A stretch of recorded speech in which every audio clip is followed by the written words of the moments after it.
السلام عليكم، صباح الخير. عرفتوا هذا ايش؟ هذا جهاز قياس ملوحة الماء. هذا فنجان موية. هذا الماء اللي انا صبيته هنا بالزير قبل امس. فبشوف هل تتغير المعادن او الاملاح، نسبة الاملاح من قبل لا احط الموية في الزير وبعد ما حطيت الموية في الزير. بسم الله، خلونا نشوف نسبة الاملاح. هذه الموية قبل ما احطها في الزير تقريبا 143 144. هذه نسبتها 144.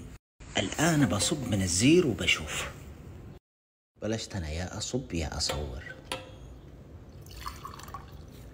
خلونا نقيس ملوحة الموية هذه وشوف كم تطلع.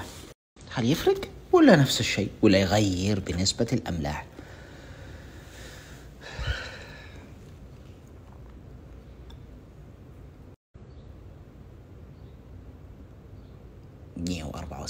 مية وستة وستين.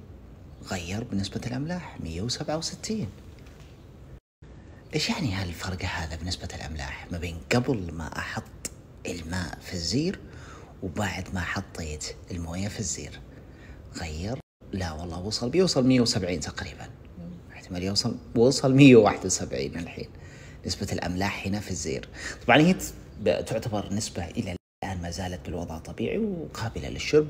موية إيفيان، بس عشان تعرفوا موية إيفيان تقريبا لما قسناها كانت 380 نسبة الأملاح. موية زمزم راح شريت موية إيفيان عشان أوريكم. هذه طبعا تعتبر واحد من أعلى البراندات على مستوى العالم.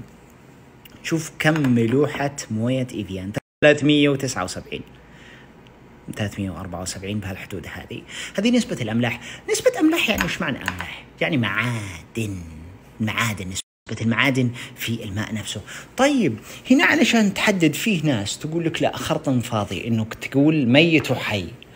لازم اول شيء تشوف وش معنى كلمة حي عند اللي يقولون حي. معنى كلمة حي معناته إعادة إصدار أو ترتيب للإلكترولايتس، للموصلات الكهربائية. هنا أحد وظائف المعادن أيضا هي المساعدة في نقل التيارات الكهربائية أو يسمونها الإشارات العصبية داخل الجسم. هنا في عندنا موضوع electrolytes and minerals هذا.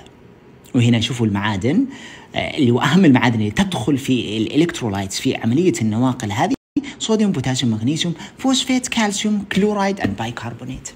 في عندك اللي هو الزنك والكوبر والحديد. أنا لما قلت لكم هنا القلب هو الحديد.